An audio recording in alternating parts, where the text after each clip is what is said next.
Qadrli obunachilar, Nexia 2 ni yaxshisidan, kraskasi kamrog'idan so'ragan obunachilarimizga mana sizlarga Nexia 2 oppoq qalblaringga o'xshaganini topib qo'ydim, xudo xolasa. Hop, 2010-yil Nexia 2.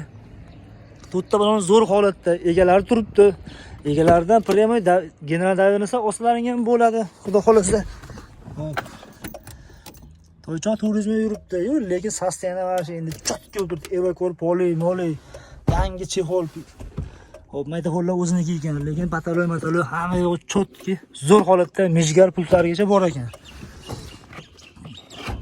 Oldin orqalarini sizlarga ochib ko'rsataman, maza qilib tomosha qilinglar, like bosing, podpiskani bosing. Nima bo'lsa biz ko'rasizlar, xudo xolasa. Bu juda ham tez sotilib ketadi, xudo xolasa. Bilib turibman nima yoki moshdan holati. Vash zo'r ekan. Plus kraskasi shu bitta ikkita joyidan shunaqangi petnolarga sepilgan ekan, xolos eshik taglarida. Qolgan joy top-toza ekan.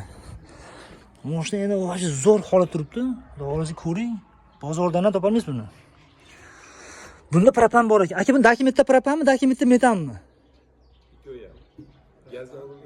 Gaz urilgan? Xo'p. Nomerlarni yashirmaymiz, sababi real narsa. Mana shu yerda petnosi bor ekan, xolos. Qolgan joyi faqat eshik taglarida zanglarga ishlangan joyi bor ekan, xolos. Mana chetlari kamtachkalargacha o'ziniki turibdi, tiniq bo'lib. Menimcha motorning astigida ochdim, hozir ko'rsataman. Mashina luks, prostoy emas.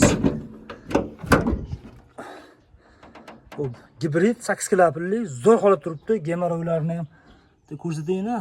Bizda gemoroy deydi, o'zi stik deyiladi o'zi aslida. Stiklar chotki juda ham chiroyli turibdi endi. Yillar 2010 ko'rsatdim. Gibrid bu mashina pushta bo'lsa, bu yuvib tozalanadi. Bu haqiqiy dehqon egasi turibdi. Nomerlarni pastga qoldiraman hozir.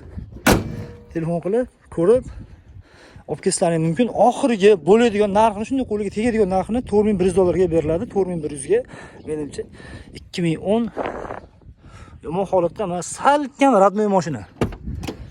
Jigar bitta bosib olgan joyingiz kelib qoldi, lekin like bosing, like izga arziydi.